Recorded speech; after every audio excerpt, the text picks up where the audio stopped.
Hello again my followers. Today it is English series part 5. Tugiye kwiga amasano mu Cyongereza. Hari n'abantu bataza amasano mu Kinyarwanda ariko muhumure muri iyi video tugiye kumenyeramo amasano mu Cyongereza ndetse n'amasano mu Kinyarwanda. Hari abantu bareba video zacu ariko kugeza kuri isaha bakaba batarakora subscribe.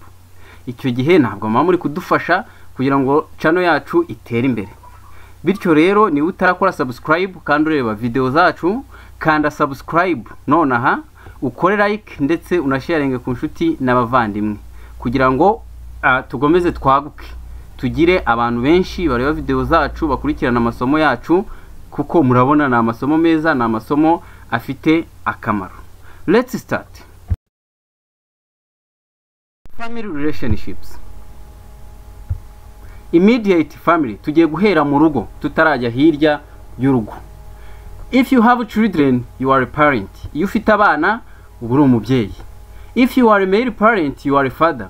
Iyo uri umubyeyi w'umugabo uba bakwita father mu Cyongereza. If you are a female parent, you are a mother. Iyo uri umugore bakwita mother, umubyeyi w'umugore, mother. If one of your children is a boy, he is your son. Iyo umwana wawe umwe mu bana bawe ari umuhungu aba son mu Cyongereza bamwita son, ntabwo ari my boy, my son.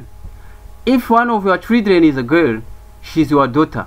Iyo umwe mu bana bawe ari umukobwa icyo gihe aba ari daughter, ari your daughter mu Cyongereza. It is not your girl, your daughter. When a couple gets married, the man is the husband and the woman is his wife. Okay? Iyo babiri bashakanye umugabo mu Cyongereza tumwita husband, ntago wavuga ngo my man, my husband, and the woman is his wife. Noneho umugore ntabwo yitwa my woman ahubwo aba ari wife, uravuga uti my wife.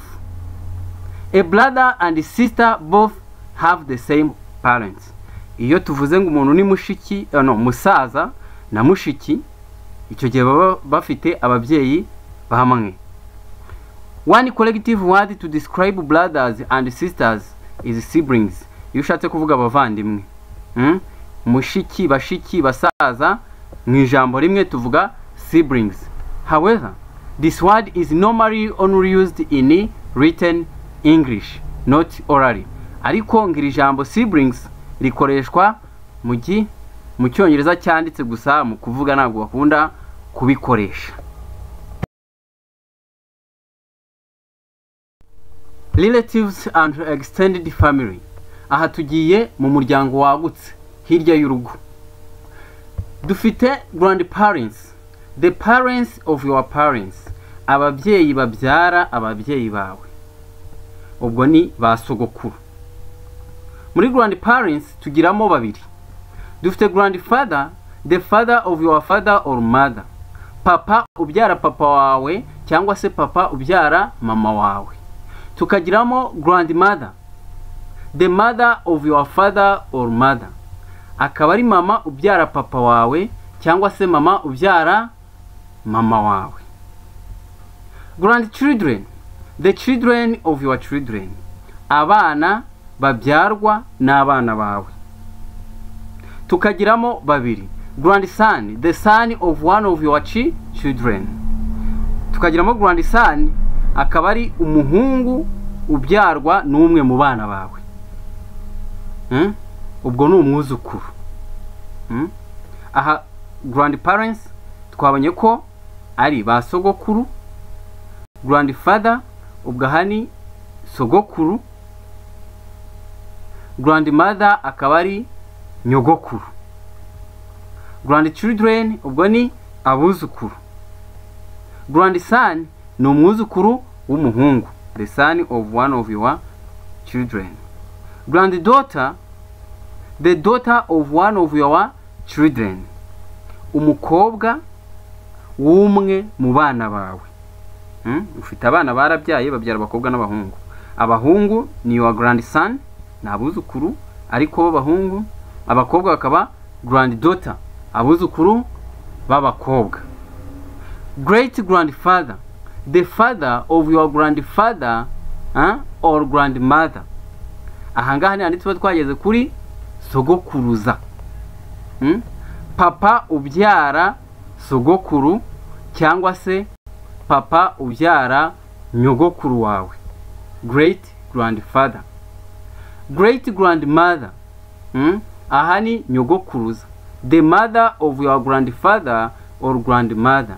Mama ubyara sogokuru wawe cyangwa se mama ubyara nyogokuru wawe, tumwita great grandmother. Here we have uncle, the brother of your mother or father.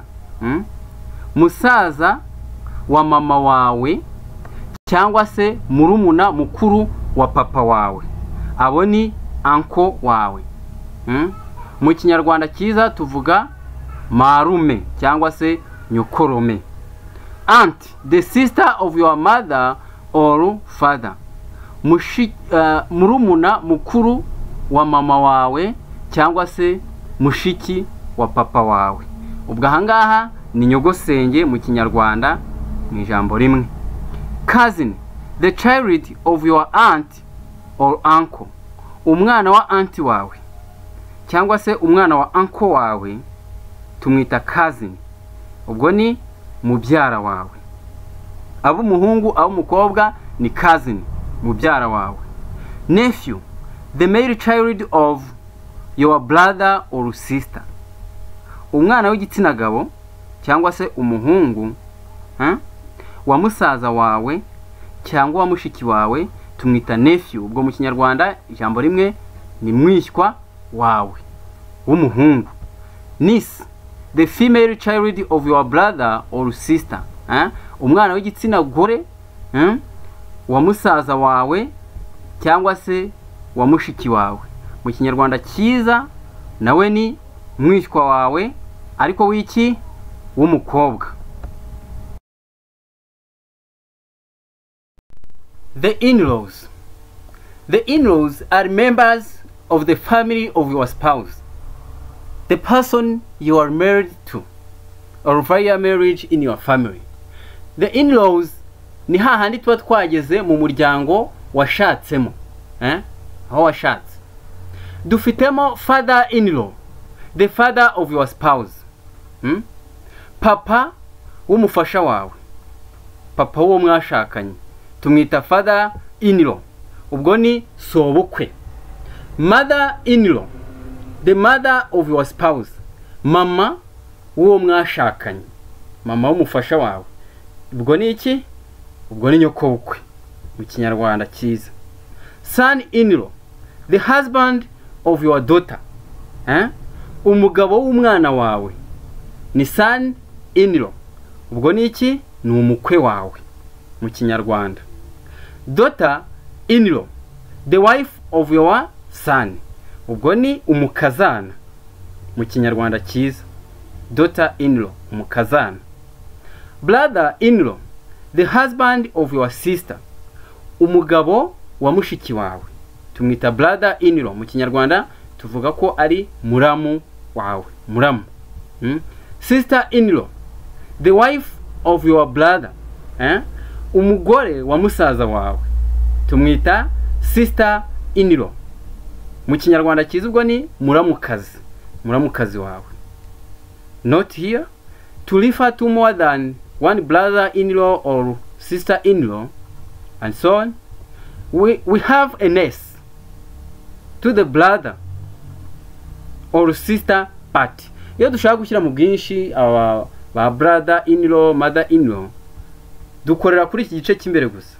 Urugero, aha mfite my brothers in-law. Urabona ko twashyize S kuri brother, hano kuri law nta kintu ushyiraho. My brothers in-law are fun. Baramu banje barasetsa. My sisters in-law, in-laws, no, my sisters in-law are crazy. Baramukazi banje ni abasazi.